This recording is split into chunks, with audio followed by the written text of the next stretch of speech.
Good afternoon, everyone, and welcome to the Investor's Source, your source of all wealth and wisdom. I'm Dave Goldberg, president of the Investor's Source. I have a really special guest today. I am honored to have with us.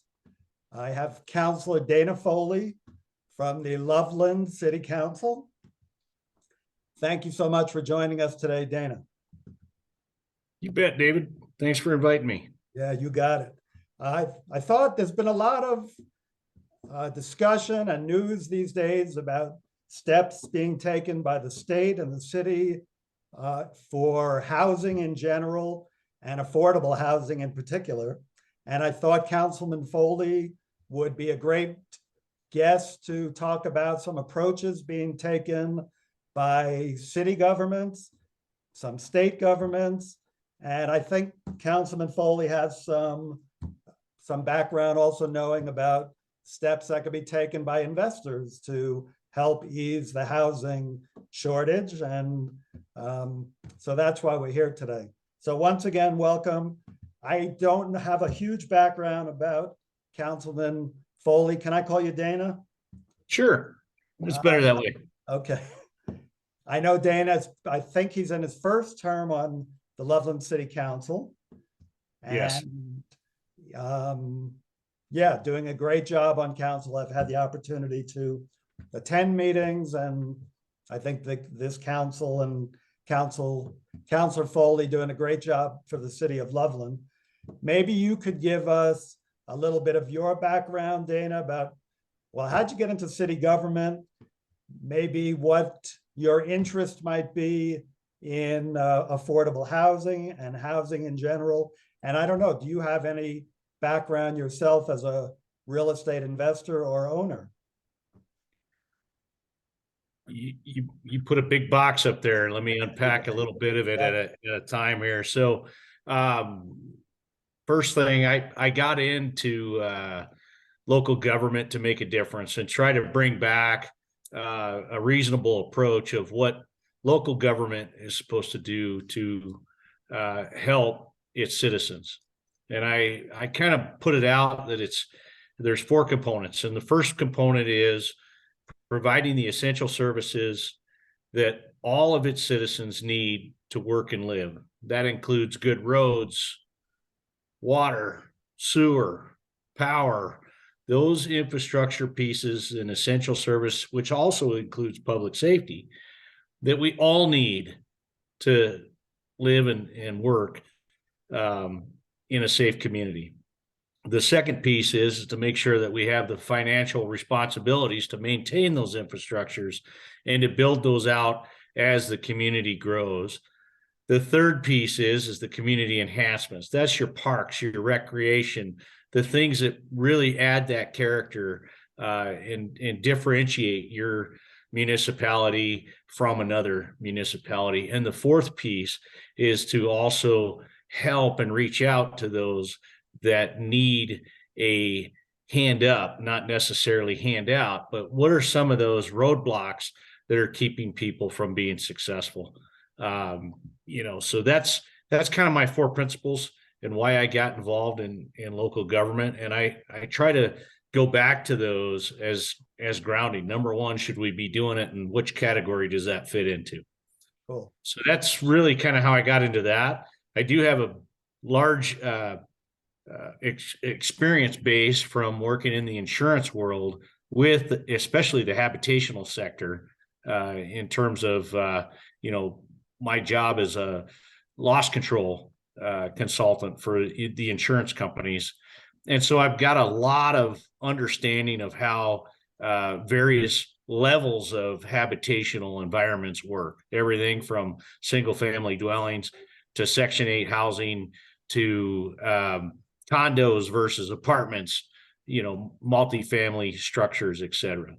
And, obviously looking at, you got different groups, you've got developers, you've got investors, you have just regular homeowners that may have inherited a second or third house, vacation rentals, all of that stuff. And so I've been in that world from the insurance capacity and really looking at the risk and liabilities that go along with that as well. So that's my background in a nutshell. Awesome. Great to bring that background. Insurance, I know. I mean, we deal with a lot of insurance people, particularly with property insurance on every loan that we're making. And personally, as investors, I see firsthand how involved insurance people are with housing, and really good to bring that background to your position on council.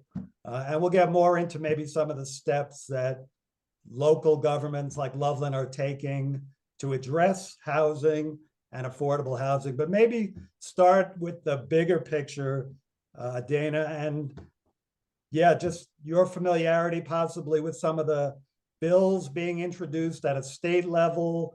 Two of them in particular that caught my eye, HB 1115 and HB 231190. The first one is a big one, and that is one that removes the prohibition against rent control in Colorado. And right now, that prohibition does exist. This bill would remove that and let local city governments create their own policies toward rent control. And the other, HB 231190, is one introduced by a council, actually a state representative from Fort Collins, which gives local governments the right of first refusal when a multifamily building is being sold. The city would get the opportunity to match or beat an offer and to purchase that multifamily versus an investor buying it. So I'm wondering if you have any familiarity with these bills and what your opinion is about how successful they might be in addressing the housing crisis and affordable housing. Wow. So let's kind of go back a little bit. Yeah, and I'm filling up the questions with So two bills there. So I can start off with the bills, or just kind of give you an idea of where we're sitting at with in terms of the city. And basically a lot of the realtors that I'm talking to, a lot of them are saying, hey, the inventory's down. And when the inventory's down, the prices obviously will stay higher. We also know that we're coming out of the COVID with the material shortage. There was a huge lumber shortage, along with when we have natural disasters like hurricanes and things like that, and fires that burn a lot of houses down, like what we had the Marshall Fire last year. We had, several hundred houses completely burnt to the ground. Right. So that's gonna really spike your material availability. So people that have the material, naturally that material is going to be worth more as well. So stating that, the affordability just keeps getting further and further apart in the particular economic stature that we're in, whether that's, the inflation, material availability, which is all affecting that inventory load as well.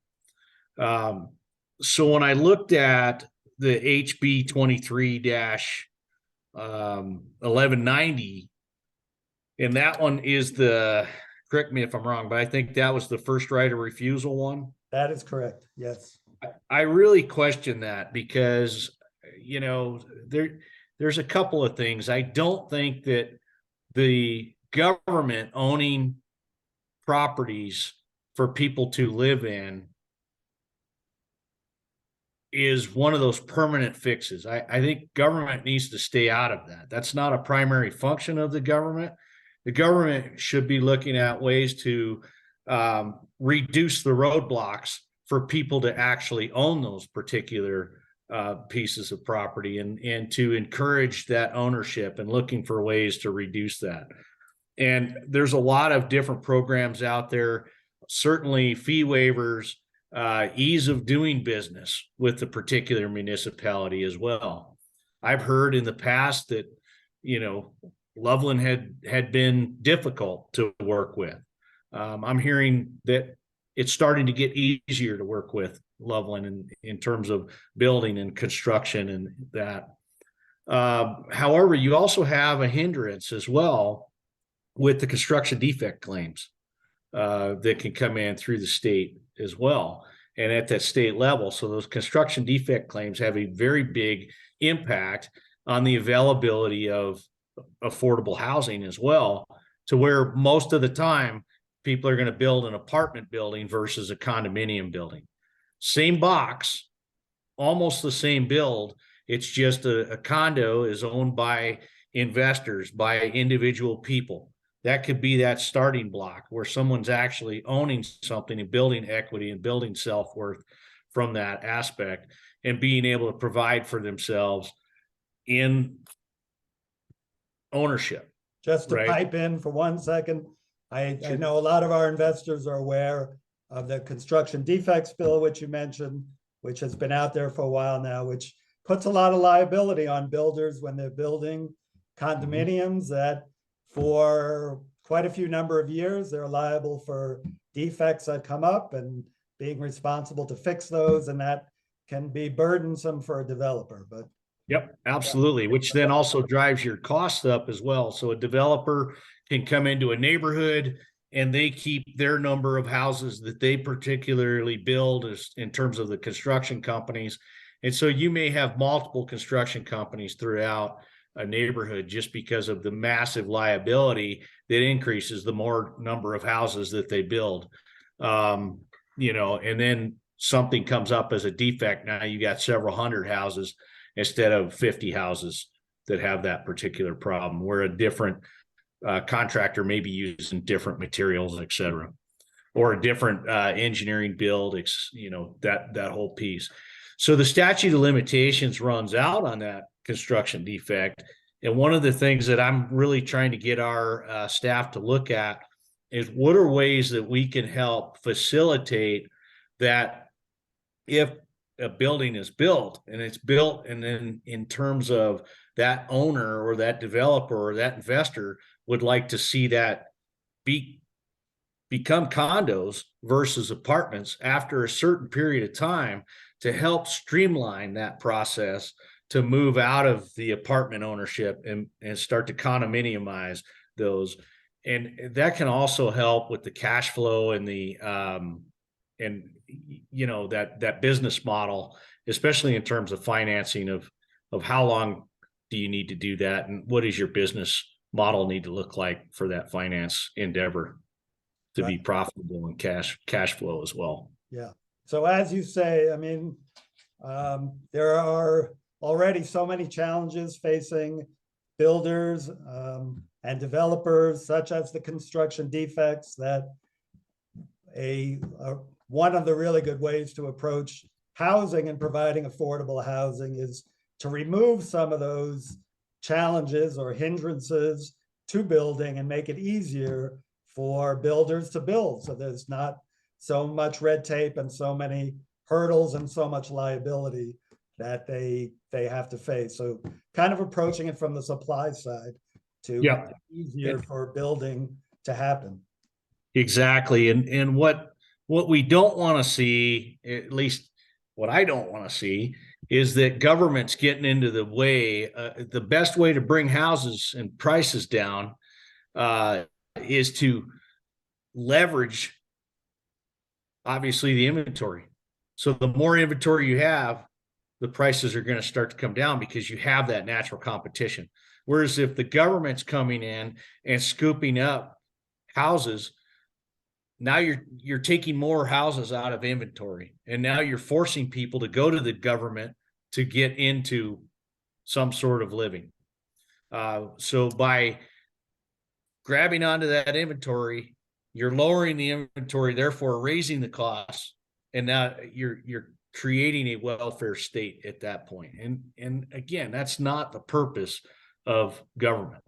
The purpose of government is to be able to provide for all of its citizens, not necessarily a select group. And they're creating a select group by going in there and having that first right of refusal. I'm not for that. I think it's a bad idea. If Loveland doesn't have to do that, If it comes down from the state, if we don't have to do it, I'm not going to advocate for that. That's for darn sure. Yeah, it sounded like the bill was at least going to give local governments the right to decide that, I believe. I don't think it would be a state mandated bill, but it would at least give local governments that opportunity. And you mentioned before, Dana, that, does it really make sense for government to get into the game of real estate as an investor? And maybe speaking for some of my investor clients, we just know how difficult it is to make a real estate business work and be successful. And can the government really come in with the expertise that it takes to run a real estate business? Even if they hired people with expertise, managing and owning are two different things. And when you start to get into that ownership and run business yourself, I agree with you. Is that really what we have the government for, to start getting in and even competing with investors out there? Is that really fair as well? You and I spoke a little bit yesterday about your thoughts on, well, the other bill and rent control in general. When rents are rising and people are hurting, the first thing, of course, that's going to come to mind as well. We've got to control the rents and legislate that the rents don't get any higher, and problem solved. Do you agree with that point of view? I don't agree with that. And part of it is that, being in the investment business and being in the financial world, that the numbers have to work. The numbers have to flow, and you have a certain amount of time that particular piece of property has to cash flow. At the end of the day, that's the payment that investor needs to make back to the financial institution, as well as the upkeep and maintenance on that property as well. Again, this goes back to supply and demand, and what will the market bear, and good competition. For good properties of equal and same, you're going to have that kind of give and take, but balancing each other out. If you had two equal properties, if one says, hey, I'm going to do this for $2,400 a month, and this one here, almost same floor plan, etc., says I'll do it for 12. Well, it's going to take a long time for this particular property to fully lease out versus the 12 when they're apples to apples. So now it's not fully leased out. You're not following your cash flow model. Your reserves are starting to get drained. You need that balance to be able to go up and down. Now, certainly you could see some people, it's all about the one-offs. You're always going to have somebody that's going to be out there trying to, get absolutely as much as they absolutely possibly can out of something. And you have somebody that's just like, hey, I'm just trying to, just as long as the bills are paid, I'm good, and they're going to be running at that bare minimum. But then when something happens and they don't have the reserve cash flow in there to fix it, now all of a sudden that property starts to become into disrepair, et cetera.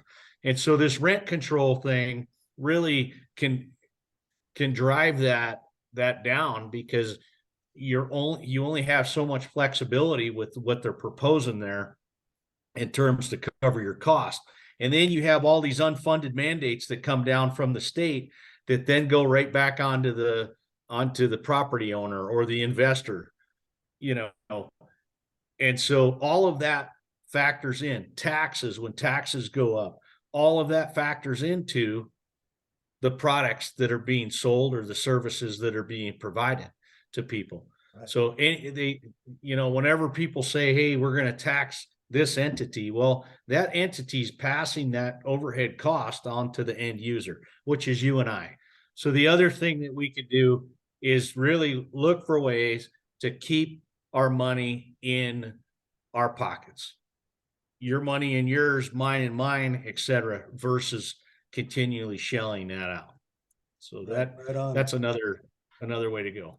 And you mentioned to me yesterday a great point with rent control having the exact opposite effect that you would want, to keep actually rents down, because if there is an artificial cap put on rents, that automatically affects lenders and banks being willing to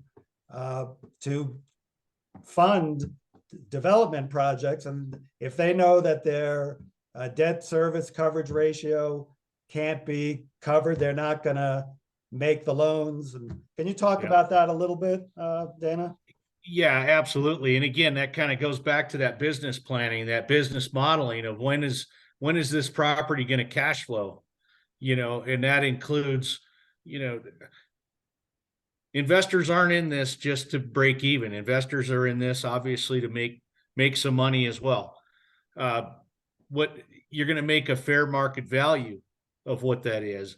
If you're going to hold it and you're going to control that, you're going to limit. If someone has a 10-year cash flow plan and then you throw rent control in there on that, now all of a sudden that 10-year doesn't work. And then what are the first things that are cut? The first things that are cut, they start deferring maintenance on things. And everyone knows, just look at your mortgage on your house. If you really read the fine print, it's saying, hey, you have to keep that house in good working order throughout the life of that mortgage. That means you can't let the roof go dilapidated. You've got to replace windows. You have to keep it up. You have to keep that particular product up during that. That's the agreement aspect to it. So that's what I'm talking about, is that rent control really puts a stranglehold on the property owners. And I just would not be for it. Yeah, it's kind of a double whammy. You've got rent control making it really tough for an investor to make a profit. So what's their incentive to invest and create more housing? And on the other hand, it's going to defer the banks are going to be very hesitant to lend because their ratios are not going to be covered. There's not going to be enough profit made to ensure that their loan payment is going to be covered, and they're going to be more reluctant to make loans. That's going to make loan prices rise and just create a very difficult market to create investment opportunities. Right. And what's that ultimately going to do? It's going to start to affect the inventory once again. It's going to make it worse. And prices are going to go up instead of going down. Yeah. Not a good thing. Well, great. So we're kind of coming to the end of our time. I just wanted to see if maybe you had some final thoughts on specific steps maybe the city has taken already, and what you see are the best ways to just kind of wrap it up. Tell us the best ways you think to approach housing in general and affordable housing, keeping prices reasonable in a very tough climate we're in right now.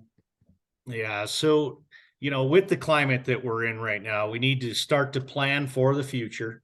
Obviously, we need to look at smart growth and growth that's obviously not going to be a hindrance. But at the same time, if the numbers don't work, don't try to shove it through. We can start to get everything planned. You can start to encourage people to start to work their construction projects. A lot of times developers are 3-4 years out. So right now, what they're planning now are things that they're going to build 3-4 years out. So getting those into the city, starting to work through those, looking at where are those roadblocks, and don't be afraid to ask the municipalities, are there any incentives out there that can help reduce this cost for a targeted mixed use, multi-generational families, those types of things. Like the old brownstones where the young kids started out on the top floor and the mom and dad were in the middle floor and the grandparents were at the bottom floor. And then as age progresses, everyone moves down and a new couple moves in up top, the multi-generational aspects. There's a lot of neat ideas. We are talking about higher density as well. Right. But with that, one of the caveats to that, and in a lesson with the Marshall Fire, is that our building codes may change with the fire rating to help contain fire spread within the building of origin or one particular building. So there may be some increases that are coming in with in terms of fire ratings between buildings, setbacks, minimum spacing in between, etc. So more to come on that. So stay tuned. Great. Yeah, that's an approach I don't think a lot of investors think about, is actually, city councils are motivated to provide housing for their citizens. So if you have a plan and the numbers maybe don't quite work, nothing's stopping you from going to your city council and asking. Maybe there can be an incentive given by the city to make it worth your while to begin an investment project. Thank you for giving us that insider information, Dana. Yeah, I just like to say with rent control, I agree that it doesn't feel like it's a workable solution. However, I also, from the side of a tenant who is facing yearly rent increases, and sometimes these rent increases are sprung at the last moment, I don't think that's fair either. So I believe it's Greeley just implemented a law that requires us, I think, 2 months of notice prior to a rent increase. And while that can be considered a form of rent control, I actually personally agree with that one, that's a fair step to at least give time to a tenant to make arrangements and not be so pressured to absorb a rent increase that they can't even say no because they don't have the time. Anyway, and finally, I would agree.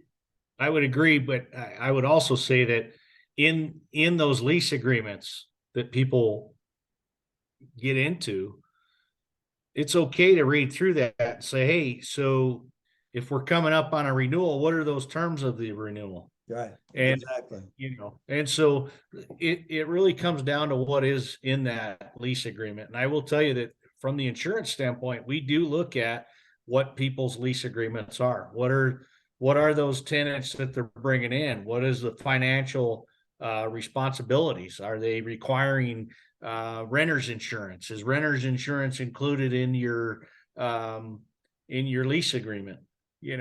All sorts of things like that. So the devil's in the details in that, but making sure that the tenants go through that and fully understand what they're going into, and then what that terms of that agreement really are. Yep. So absolutely read your lease. Don't make assumptions that everything that should be in there is in there. Yep. Well, thank you very much, Councilor Foley. Pleasure to have you on today. Very enlightening to hear it directly from the trenches of city government. Thank you for the work you're doing. And I know you and the rest of council are looking out to provide the best housing solutions for the citizens of Loveland. Well, so and just a caveat, David, what I've said today is just my own personal aspects. I'm not representing all of council. I am one of 9. So just to add that little extra piece in there. I think that's great. Okay. Hey, thank you very much. And we'll see you all next time. See ya. Bye-bye.